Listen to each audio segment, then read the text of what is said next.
அஸ்ஸலாமு அலைக்கும். இன்னைக்கு ஒரு ஷார்ட் வீடியோ பார்க்கலாமா? நாம் கூறினோம் அஞ்சாதீர்கள், நிச்சயமாக நீர்தான் வெற்றியாளராவீர்கள். அல் குர்ஆன் 20:68. அசத்தியம் போர்க்களத்தில் வெற்றி பெறலாம், ஆனால் சத்தியம்தான் போரில் வெல்லும். நம்ரூத் போர்க்களத்தில் வெற்றி பெற்றான், ஆனால் இப்ராஹிம் நபி அலைஹிஸ்ஸலாம் அவர்கள் தான் போரில் வென்றார்கள். ஃபிரௌன் போர்க்களத்தில் வெற்றி பெற்றான், ஆனால் மூசா நபி அலைஹிஸ்ஸலாம் அவர்கள் தான் போரில் வென்றார்கள்.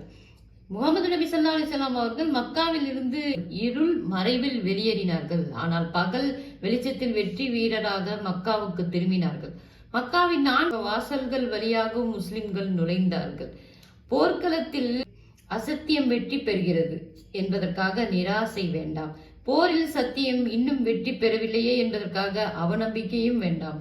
காரணம், அசத்தியத்தை அல்லாஹ் அம்பலப்படுத்த விரும்புகிறான், எனவே அதற்கு அவகாசம் கொடுக்கிறான். சத்தியத்தின் வெற்றியை சற்று தாமதப்படுத்துகிறான், ஏனெனில் அதை தூய்மைப்படுத்த விரும்புகிறான். அசத்தியம் அலிச்சாட்டியத்தின் உச்சம் தொட்டுவிட்டால் சத்தியத்தின் வெற்றி நெருங்கிவிட்டது என்று பொருள். எழுச்சி பெறும் எதுவும் வீழ்ச்சி அடைந்தே தீரும் என்பது அல்லாஹுவின் உலகியல் நியதி. மறக்க வேண்டாம், இரவின் இறுதி பகுதி கடும் இருளாகத்தான் இருக்கும், ஆனால் அங்கிருந்துதான் அதிகாலை உதயமாகும். இன்ஷா அல்லாஹ். அஸ்ஸலாமு அலைக்கும் வரஹ்மத்துல்லாஹி வபரகாத்துஹு.